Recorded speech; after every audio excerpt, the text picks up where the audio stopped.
As a new university student, you're probably wondering, how do I succeed during my time here at UBC? As exciting as university is, students often struggle to manage time between their academic and social life.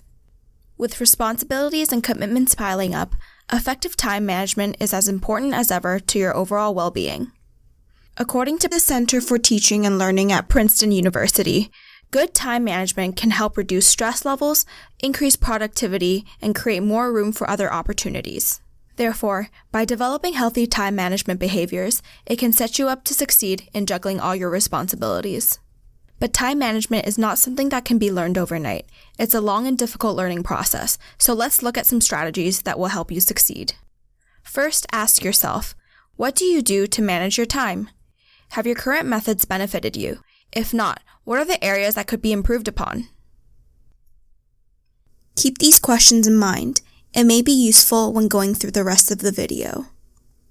Next is to create a long-term plan. Long-term planning helps ensure you're on the right track towards accomplishing all your goals. When planning your study schedule, you'll need to consider your busiest time periods. You may find that your short-term goals will be interrupted as you won't have as much time on your hands. So you should look at this time period long before it arrives so you can prepare in advance. Looking at the timetable in this way can help you set goals for the long term. Here are some good examples of long-term goals. Maintain an average of 75% by the end of the year. Complete a self-directed studies class from my home faculty. Improve my overall well-being, physically and mentally, by the end of the school year. At first, these goals will seem like daunting tasks. However, if broken down properly into SMART goals, they can be achievable with proper planning.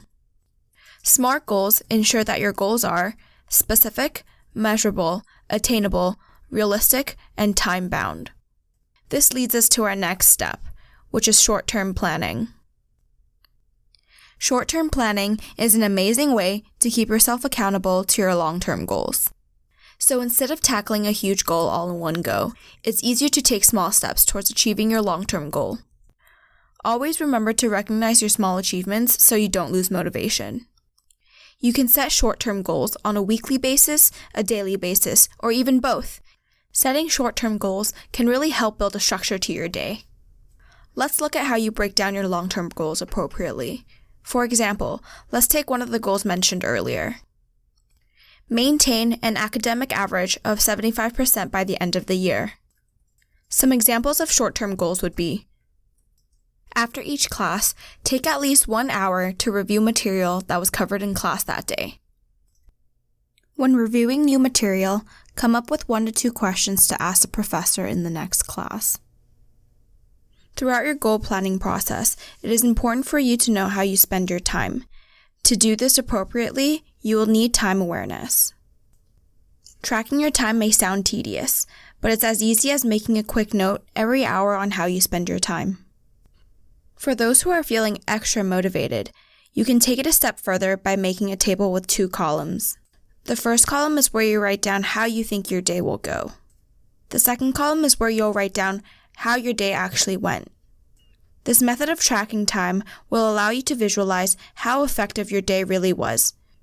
And then ask yourself, did you really stick to your plan? Or was most of your day spent watching videos on YouTube? Try and do this for 1 whole week.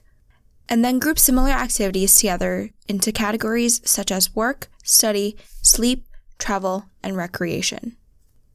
Now compare the time you thought you would spend against the time you actually spent on the activity. From this comparison, you'll be able to see which activities took longer than expected and if any needed more attention. Essentially, this will help you better distribute your time. We understand that adhering to your desired schedule can be scary, and you're going to experience a lot of hiccups along the way. But don't let this discourage you from beginning your time management journey. So here are some points to keep in mind when beginning your own process of building a schedule. First is to be honest.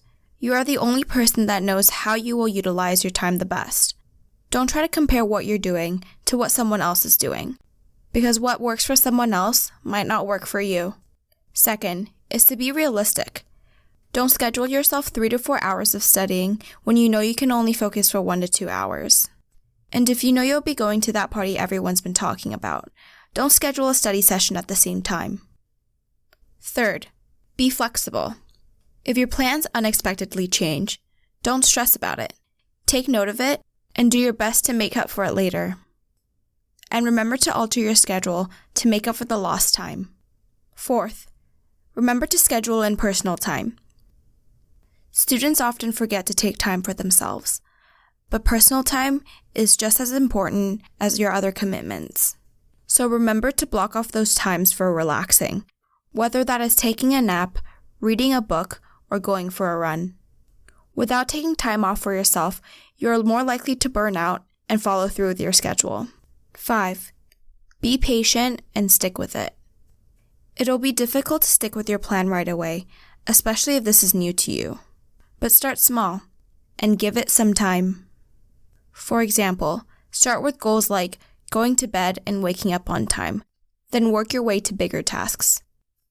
And last but not least, keep in mind that there will always be events or tasks that come up unexpectedly, but be sure to remind yourself to learn from each experience. And sometimes it's okay to make mistakes. This video is one of many student toolkits created by the Chapman Learning Commons at the University of British Columbia. To learn more about ways to excel at university, take a look through the Learning Commons website at learningcommons.ubc.ca or come visit our Chapman Learning Commons help desk on the 3rd floor of the Irving K. Barber Learning Center.